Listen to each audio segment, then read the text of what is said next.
देवरानी कहने की तो घर में छोटी होती है, पर उसके ऊपर भी बहुत जिम्मेदारियां होती हैं। तो चलिए देखते हैं। क्या माँ, आपने कैसे घर में मेरी शादी कर दी? यहाँ मेरी सास और जेठानी हरदम बच्चों की तरह लड़ती रहती हैं। सासू माँ सोचती हैं कि मैं जेठानी से बात ना करूं और जेठानी चाहती है मैं सास से बात ना करूं। क्या करूं, मुझे समझ ही नहीं आ रहा है। देख ले बेटी, अब तो तेरी शादी हो गई है, पति तो ठीक है ना? उससे कोई समस्या हो तो बता। अब ये सास जेठानी देवरानी आपस का मामला है बेटा, इसमें मैं क्या कहूँ। अच्छा, बहुत हो गई बात, चल अब फोन रखती हूँ। तेरे दादी को नाश्ता दे दूँ। बैठी है, आंखें फाड़कर इधर ही देख रही है। क्या है माँ, मुझसे बात करो ना। माँ, चाची या बुआ से बोल दो ना कि दादी को खाना दे दे। बेटी, तू तो जानती है ना, इस बुढ़िया को मेरे ही हाथ का खाना पसंद है। तेरी चाची को तो बस चले उसको तो गोद में ही बैठाए रहे। ठीक है बेटी, रखती हूँ। माँ ने तो फोन रख दिया। अब नेहा परेशान, किसकी बात सुने किसकी बात ना सुने। खैर, अब तो कुछ करना ही पड़ेगा, ऐसे तो चलने वाला नहीं है। रीना नहा धोकर बाहर कपड़े सुखाने जा रही थी कि बहू, जरा एक कप चाय बना दे, दवाई खानी है। कब से चिल्ला रही हूँ, ऐसा लग रहा है इस घर में छोटी बहू के अलावा कोई है ही नहीं। इस बुढ़िया को कोई चाय का एक प्याला तक दे दे। क्यों दे दे? कोई नौकरानी है क्या आपकी? खुद तो बैठी ही तो है, खुद नहीं बना सकती एक कप अपने लिए चाय? तू ना चुप ही रह, अपनी तरह छोटी बहू को मत बना। हाय राम, मेरे दो दो बेटे हैं, सोची थी बहुएं आएंगी सेवा करेंगी, पर मेरी किस्मत देखो इतनी खराब है, क्या करूं मैं। दोनों लड़ ही रही थी कि नेहा सास के लिए चाय लाकर रख देती है और वापस किचन में चली जाती है। जेठानी जी इस बात को बर्दाश्त नहीं कर पाती और किचन में जाकर, क्यों दिया चाय तूने? जब मैं नहीं दी तो क्यों दी? बड़ी अच्छी बनने चली थी। तो ठीक है, अब बना खाना और बना चाय दे अकेले, मैं कुछ नहीं करने वाली, मैं तो चली। नेहा झुलझुलाकर अपना सर पकड़ लेती है। हाय, ये क्या हो रहा है, अब मैं क्या करूं? नेहा सबको चाय नाश्ता बनाकर देती है और अपने कमरे में जाती है, जहां उसका पति बैठकर मोबाइल चला रहा होता है। ओ जी, ये क्या हो रहा है आपके घर में? आपने पहले ही नहीं बताया। माँ जी और भाभी में बिल्कुल भी नहीं पड़ती। तो क्या हुआ, नहीं पढ़ती तो नहीं पढ़ती, तुम्हें क्या? तुम अपना काम करो और मस्त रहो। मस्त रहो? कैसे मस्त रहूं? तुम्हारी माँ भाभी ने जीना हराम कर रखा है। किसकी बातें सुनूं, किसकी बातें ना सुनूं, मैं तो पागल हो जाऊंगी। दोनों बातें कर ही रहे होते हैं, तभी जेठानी आवाज लगाती, नेहा, ओ नेहा, कहाँ है? कब से तुझे बुला रही हूँ। दिन भर आराम ही करना है मैडम को। भाभी बुला रही हैं, मैं जा रही हूँ। तभी वहाँ सास आ जाती हैं। अरे बहू, मेरे सर में बहुत तेज दर्द हो रहा है, एक काम कर, थोड़ा सा तेल लगा दे मेरे सर में और दबा दे, थोड़ा आराम मिल जाए मुझे। माँ जी, वो भाभी बुला रही हैं, देख लूं जरा क्यों बुला रही हैं, फिर आती हूँ। ये लो, यहाँ मेरा दर्द से जान निकल रहा है, इनको अपनी जेठानी की पड़ी है। सोच ले बहू, तू किसकी तरफ है, मेरी की तरफ या उसकी तरफ? आपकी तरफ माँ, और किसकी तरफ? चलो नेहा, सर दबाओ माँ का, कहीं जाने की जरूरत नहीं है, चलो जल्दी करो। नेहा वहीं बैठकर सास के सर को दबाने लगती है। कुछ देर इंतजार करने के बाद जेठानी जी गुस्से में वहां पहुंचती हैं। ओहो, तो यहाँ ये सब हो रहा है। मैं वहाँ कब से चिल्ला रही हूँ, लेकिन यहाँ किसी को क्या पड़ी है? मेरी बात तो बेकार ही है। बेचारी नेहा पति की तरफ देखती है। अरे कैसी बात कर रही हो भाभी? ओ माँ जरा तेल की कटोरी लेकर आ गई तो मैंने ही कहा नेहा जरा माँ के सर में तेल लगाकर दबा दे। माँ का सर बहुत तेज से दर्द हो रहा था ना। नेहा जाओ देखो भाभी क्या कह रही हैं। माँ को तेल मैं लगा देता हूँ। नेहा जेठानी के साथ चली जाती है।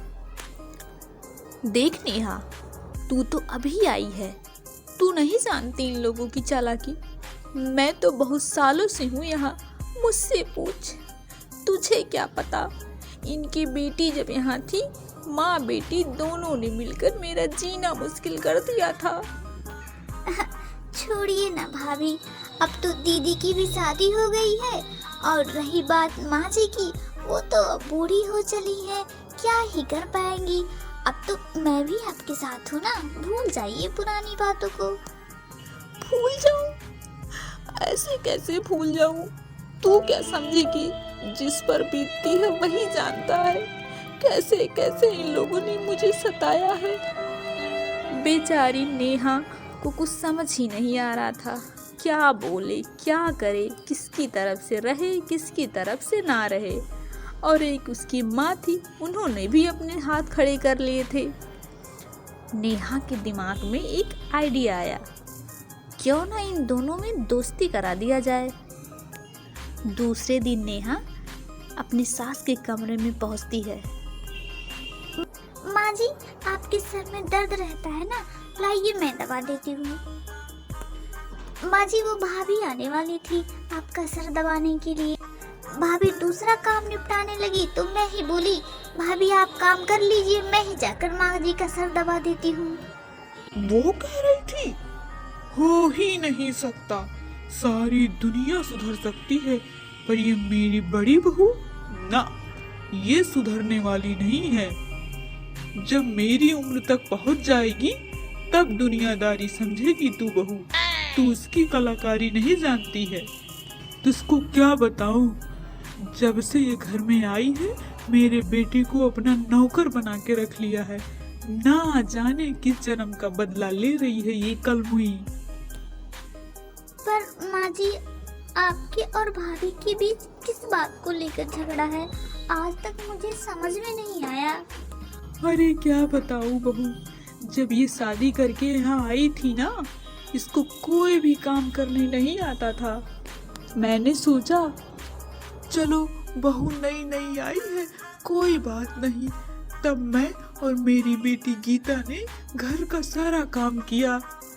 जब गीता की शादी के 1 महीने बचे तो गीता ने कहा, भाभी अब आप भी थोड़ा काम काज सीख लीजिए, मैं तो अब रहूंगी नहीं तो आप ही को तो करना पड़ेगा। बस इतना सुनते ही महारानी जी बिदक गई। तब से महारानी जी के नखरे कम ही नहीं हो रहे हैं। क्यों? क्योंकि काम करना पड़ रहा है। अब मेरी बेटी यहाँ तो है नहीं कि इनको बैठा के खिलाएगी। नेहा सर में तेल लगाते लगाते सोच रही थी, ऐसा क्या किया जाए कि इन दोनों की दुश्मनी खत्म हो जाए और ये दोनों एक हो जाएं, फिर घर का सारा माहौल ठीक हो जाए। तभी जेठानी जी की आवाज आती है, नेहा, ओ नेहा, जरा यहाँ आकर मेरी मदद तो कर। माँ जी, भाभी बुला रही हैं, मैं जाऊँ? नहीं, बिल्कुल भी नहीं। उसने मेरी कौन सी मदद की? मेरी बेटी के कामों में मदद की है कभी? मुझे तो कह रही थी छोटी बहू है, मेरी देवरानी है, नौकरानी नहीं है। अब क्यों बुला रही है तुझसे काम करवाने के लिए? कहीं जाने की जरूरत नहीं है, तेल लगा चुपचाप मेरे सर में। बेचारी नेहा करती भी तो क्या, चुपचाप बैठ के तेल लगाती रही। कुछ देर बाद नेहा जेठानी जी के कमरे में जाती है और अपने साथ एक साड़ी लेकर। भाभी, ये साड़ी माँ जी ने दिया है आपको, वो त्योहार आने वाले हैं ना, तो माँ जी ने कहा है कि ये साड़ी बड़ी बहू को दे देना, पहले से तैयारी कर लो तुम लोग। माँ जी, मेरी ये साड़ी? हो ही नहीं सकता। आज तक उन्होंने मुझे कुछ नहीं दिया, आज साड़ी वो देंगी। सच सच बता, किसकी साड़ी है ये? बस करो नेहा, वो मुझे आज तक रुमाल तक नहीं दी साड़ी क्या खा देंगी? क्यों झूठ बोल रही हो? ये तेरी साड़ी है ना? भाभी छोड़िए ना इन लड़ाई झगड़ों को, माँ जी आपसे बड़ी हैं, जाने दीजिए ना। पर ऐसा कुछ नहीं होता। नेहा की सारी मेहनत बेकार हो जाती है। जेठानी की तरफ जाए तो सास की गलती, सास की तरफ जाए तो जेठानी की गलती। अब नेहा मन ही मन सोचती है, ये दोनों तो कभी एक होने वाले नहीं हैं, चाहे मैं कितना भी कोशिश कर लूं। एक दिन, नेहा कहाँ है बहू? कहाँ चली गई? कब से बुला रही हूँ। बहू कहाँ है? नेहा, ओ महारानी, कब से बुला रही हूँ तुझे, तू सुन नहीं रही है क्या? नेहा अपने काम करने में मस्त है। उसको तो लग रहा है जैसे कुछ सुनाई ही नहीं दे रहा है। काम करके वो सीधे अपने कमरे में चल दी और जाकर आराम से बेड पर लेटकर जोर जोर से हंसने लगी। तभी उसका पति आकर उसको बुलाता है। नेहा, ओ नेहा, क्या पागलों की तरह हंसे जा रही है? माँ जी और भाभी कब से तुझे बुला रही हैं? बहरी हो गई है क्या? सुनाई नहीं दे रहा है? क्या बोल रहे हो जी? मुझे कुछ सुनाई नहीं दे रहा है। कोई बुला रहा है क्या? अरे महारानी, भाभी और मम्मी कब से बुला बुला के थक गई और तुम कह रही हो कि कोई बुला रहा है? ओह, अब मैं समझी। तभी तो मैं सोचूं ये कहाँ से हल्की हल्की आवाज आ रही है। वो क्या है ना, मैं अपने कान में ईयरफोन लगा कर गाने सुन रही हूँ। अब मुझे किसी की लड़ाई झगड़ों से कोई मतलब नहीं है। हाँ, अब जब वो दोनों लड़ेंगी तो मैं गाने सुनने लगूंगी। मुझे किसी से कोई मतलब नहीं, बात खत्म। उसके बाद से नेहा ये आइडिया निकाल लेती है, जब भी दोनों लड़ती हैं वो चुपचाप अपने कान में ईयरफोन लगाकर गाने सुनने लगती है।